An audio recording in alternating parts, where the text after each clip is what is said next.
ಜಾಗದಲ್ಲಿ ಸಕ್ಕರೆ ನೀರು.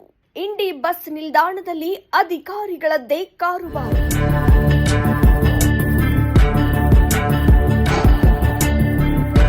ಟೆಂಡರ್ ಮುಗಿದ್ರೂ ಖಾಲಿಯಾಗದ ನಂಬರ್ 12ರ ಮಳಿಗೆ.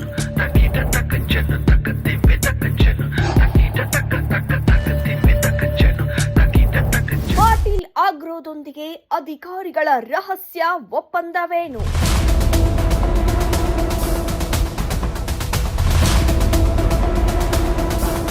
ಪ್ರಭಾವಿಗಳಿಗೆ ಡಿಪೋ ಅಧಿಕಾರಿಗಳು ಮಣಮಂಚ ಹಾಸಿ ಕೂರಿಸಿದ್ದಾರ?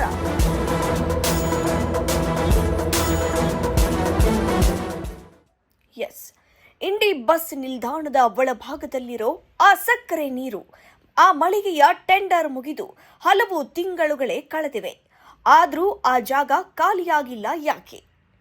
ಅಧಿಕಾರಿಗಳ ಕಣ್ಣಿಗೆ ಅದು ಕಾಣಿಸ್ತಿಲ್ವಾ? ಇನ್ನು ಬಸ್ ನಿಲ್ದಾಣದ ಮಳಿಗೆ ನಂಬರ್ 12ರ ಕಥೆಯಂತೂ ಕೇಳಲೇಬೇಡಿ. ಟೆಂಡರ್ ಮುಗಿದು ವರ್ಷಗಳೇ ಉರುಳಿವೆ. ಆದರೂ ಅಲ್ಲಿ ಪಾಟೀಲ್ ಆಗ್ರೋ ಮಾಲೀಕರು ರಾಜಾರೋಷವಾಗಿ ಗೊಬ್ಬರ, ಇಲಾಖಾ ಸಾಮಗ್ರಿಗಳನ್ನ ಇಟ್ಟುಕೊಂಡು ಅಕ್ರಮವಾಗಿ ದಾಸ್ತಾನು ಮಾಡಿಕೊಂಡಿದ್ದಾರೆ. ಸಾರಿಗೆ ಸಂಸ್ಥೆಗೆ ಬಿಡಿಗಾಸು ಬಾಡಿಗೆ ಕಟ್ಟದೆ, ಟೆಂಡರ್ ಇಲ್ಲದೆ ವರ್ಷಗಳಿಂದ ಈ ಲೂಟಿ ನಡೀತಿದ್ರು ಅಧಿಕಾರಿಗಳು ಕುಂಭಕರ್ಣ ನಿದ್ದೆಯಲ್ಲಿದ್ದಾರೆ. ಅಥವಾ ಇವರ ನಡುವೆ ಏನಾದ್ರೂ ರಹಸ್ಯ ಒಪ್ಪಂದ ಆಗಿದೆಯಾ? ಪತ್ರಕರ್ತರು ಈ ಮಹಾ ಅಕ್ರಮದ ಬಗ್ಗೆ ಡಿಪೋ ಸೂಪರ್ವೈಸರ್ ಅರವಿಂದ್ ತಡಿಯವರಿಗೆ ಫೋನ್ ಮಾಡಿ ಪ್ರಶ್ನಿಸಿದ್ರೆ ಅವರು ಇಲಾಖೆಯ ನಿಯಮ ಪಕ್ಕಕ್ಕಿಟ್ಟು ತಮ್ಮದೇ ಆದ ವೈಯಕ್ತಿಕ ರಾಗ ಹಾಡ್ತಾರೆ. ಮಾಹಿತಿ ನೀಡೋದು ಬಿಟ್ಟು ಜಾರಿಕೊಳ್ತಾರೆ. ಆ ಬೇಜವಾಬ್ದಾರಿಯ ಆಡಿಯೋ ನೀವೇ ಒಮ್ಮೆ ಕೇಳಿ. ಹಲೋ ಹಲೋ, ಅರವಿಂದ್ ತರಡಿ ಅವ್ರ ಏನ್ ಸರ್? ಹೌದ್ರಿ ಸರ್ ನಮಸ್ಕಾರ ರೀ. ಒಂದ್ ಮಾಹಿತಿ ಬೇಕಾಯ್ತು ಸರ್ ನಿಮ್ ಕಡೆ ಅಂದ್ರಿ. ನಮಸ್ಕಾರ, ಹೇಳ್ರಿ. ಏನಿಲ್ರಿ, ನಾವ್ ರಿಪೋರ್ಟರ್ ಮಾತಾಡಿದ್ರಿ. ಹಾ, ಹೇಳ್ರಿ. ಈಗ ಟೆಂಡರ್ ಆಗಿರ್ತಾವಲ್ರಿ ಸರ್, ನೀವೇನ್ ವಾಣಿಜ್ಯ ಮಳಿಗೆಗಳ್ರಿ, ಹಾ ರೀ, ಅದ್ರದ್ದು ಏನ್ ಸರ್ ಟೆಂಡರ್ ಮುಗಿತಂದ್ರ ಅದ್ ಕಿತ್ತಿಸ್ಬೇಕೇನ್ ಅಲ್ಲೇ ಬಿಡ್ಬೇಕ್ರಿ? ಕಿತ್ತಿಸ್ಬೇಕಲ್ರಿ.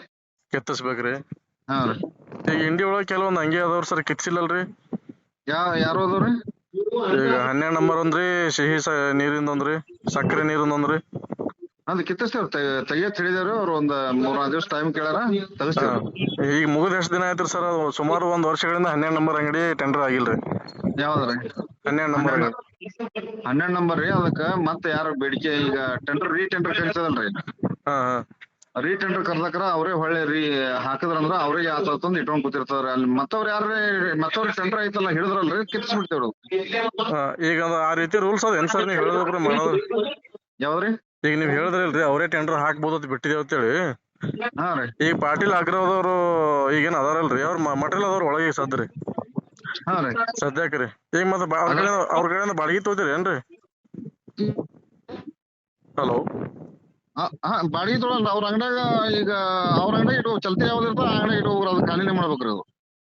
ಈಗ ಅದಕ್ಕೆ ಈಗ ಸದ್ ಟೆಂಡರ್ ರೂಲ್ಸ್ ಪ್ರಕಾರ ರೀ, ಅವ್ರ ಟೆಂಡರ್ ಮುಗಿದ ಮೂಲಕ ಅದಕ್ಕೆ ಕಿತ್ತಿಸ್ಬೇಕ್ರಿ ನೀವು.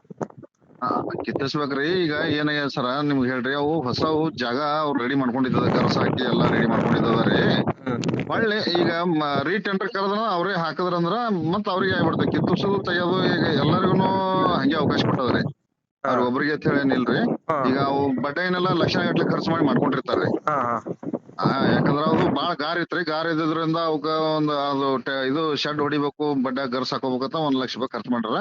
ಮಾನವೀಯತೆ ದೃಷ್ಟಿಯಿಂದ ಹೊಳ್ಳಿ ಅವ್ರಿಗೆ ಹಾಕದ್ರಂದ್ರ ಅವ್ರಿಗೆ ಐತಂದ್ರ ಬಿಟ್ಟು ಬಿಡ್ತೇವ್ರಿ. ಅವ್ರ ಯಾರ ಬೇರೆಯವ್ರಿಗೆ ಐತ ಕಿತ್ತಿಸಿ ಬಿಡ್ತೇವ್ರಿ. ಇಲ್ಲ ಅವ್ರ ಏನದ ಅವ್ರಿಗೆ ಮಾರ್ಕೊಂಡ್ ಬಿಡ್ತಾರ. ಅವ್ರು ನಮ್ ಶೆಡ್ ಸಮೇತ ಅವ್ರಿಗೆ ಮಾರ್ಕೋತಾರ. ಹಿಂಗ ಯಾರಿಗ್ರಿ? ಈಗ ಯಾರಿಗ್ ಮತ್ತ ರೀಟೆಂಡರ್ ಆಗಿರ್ತಲ್ರಿ, ಮತ್ತವ್ರ ಟೆಂಡರ್ ಯಾರು ಹಿಡಿದ್ರಂದ್ರ ಅವ್ರ ಕಡೆಯಿಂದ ಅದು ಶೆಡ್ ಪರ್ಚೇಸ್ ಮಾಡ್ಕೊಂಡ್ ಬಿಡ್ತಾರ ಅವ್ರು. ಸರ್ ಆ ರೀತಿ ರೂಲ್ಸ್ ಇಲ್ಲರಿ, ನೀವ್ ಯಾವ ರೀತಿ ವರ್ಕ್ ಮಾಡತ್ತೀರ ಅಂತ ಹೇಳಿಲ್ರಿ ನಮಗ್ರಿ. ಹೆಂಗ್ರಿ? ಆ ರೀತಿ ನೀವೇನು ಮಾತಾಡಿರಲ್ಲ ಸರ್ ಇಷ್ಟೊತ್ತನ ರೀ. ಹಾ ರೀ. ರೂಲ್ಸ್ ಪ್ರಕಾರ ನಿಮ್ ಏನ್ ಮಾರ್ಗಸೂಚಿ ಕೊಟ್ಟಿರ್ತಾರಲ್ರಿ ಟೆಂಡರ್ ಮಾಡೋ ಟೈಮ್ದಾಗ, ಹಾ ರೀ, ಅದ್ರೊಳಗೆ ಏನ್ ಮೆನ್ಷನ್ ಮಾಡಿರ್ತಾರ ಓದಿರಿ ಏನ್ ಸರ್ ತಾವ್? ಓದಿದೇವ್ರಿ. ಈಗ ಅವು ಕಟ್ಟಿದ ಮಳಿಗೆಗಳಿದ್ವು ಅಂದ್ರ ಅವು ಅದೇ ಇವತ್ತು ಡೇಟ್ 31ಕ್ಕೆ ಮುಗಿತಲ್ಲ, 31ಕ್ಕೆ ನಾವ್ ಖಾಲಿ ಮಾಡಿಸ್ಬಿಡ್ತೇವ್ರಿ. ಇವೇನದ ಹೇಳ್ರಿ. ಈಗ ಸುಮಾರು 1 ವರ್ಷದಿಂದ ಅಷ್ಟೇ ಅದಲ್ ಸರ್? ಯಾವ್ದ್ರಿ? ಈಗ ನೀವೇನ್ ಹೇಳಿದ್ರಲ್ರಿ ಅವಾಗಿಂದ ಹೋಗಿ 31ಕ್ಕೆ ಮುಗಿತಂದ್ರ 31ಕ್ಕೆ ಕಿತ್ತಿಸ್ತೇವ್ ಅಂತ ಹೇಳಿದ್ರಿ. ಹಾ ರೀ. ಈಗ ಅದು ಸುಮಾರು 1 ವರ್ಷದಿಂದ ಹಂಗೆ ಅದ್ರಿ. ಪಾಟೀಲ್ ಆಗ್ರೋದಾಗ ಏನು ಮಟೀರಿಯಲ್ ಇಡ್ತಾರ, ಇನ್ನಾದ್ರೂ ಮಟೀರಿಯಲ್ ಇಡ್ತಾರ ಒಳಗ್ರಿ. ಹೌದ್ರಿ ನಾನ್ ನೋಡ್ತೀನಿ ತೋರ್ ನಾನು ಬಂದ್ ಈಗ ಒಂದ್ 3 ತಿಂಗಳೈತ್ರಿ ನಾನ್ ನೋಡಿಲ್ಲ ಕಡೆ. ಓಕೆ ಈಗ ನೀವೇನ್ ಹೇಳಿಕೆ ಕೊಟ್ರಿ ಇದ್ರ ಪ್ರಕಾರ ನ್ಯೂಸ್ ಮಾಡ್ತೀನಿ ಸರ್ ನಾ. ಹಾ ರೀ. ಅದೇನದ ಮುಂದ ಅಧಿಕಾರಿಗಳು ಏನ್ ಕ್ರಮ ಕೈಗೊಳ್ತಾರ ನೋಡಮ್ರಿ. ಹಾ ಆಯ್ತು. Okay sir. ನೋಡಿದ್ರಲ್ಲ ವೀಕ್ಷಕರೇ, ಇಲಾಖೆಯ ಮಾರ್ಗಸೂಚಿಗಳು ಬರೀ ಕಾಗದದ ಲೆಕ್ಕಕ್ಕೆ ಸೀಮಿತನಾ ಅಂತ ಸಾರ್ವಜನಿಕರು ಕೇಳ್ತಿದ್ದಾರೆ. ಈ ಅಕ್ರಮಕ್ಕೆ ಬ್ರೇಕ್ ಬೀಳುತ್ತಾ? ಉನ್ನತ ಅಧಿಕಾರಿಗಳು ಇಂಡಿ ಡಿಪೋದ ಈ ಕಣ್ಣಾ ಮುಚ್ಚಾಲೆಗೆ ಬ್ರೇಕ್ ಹಾಕ್ತಾರಾ? ಕಾದು ನೋಡ್ಬೇಕಿದೆ.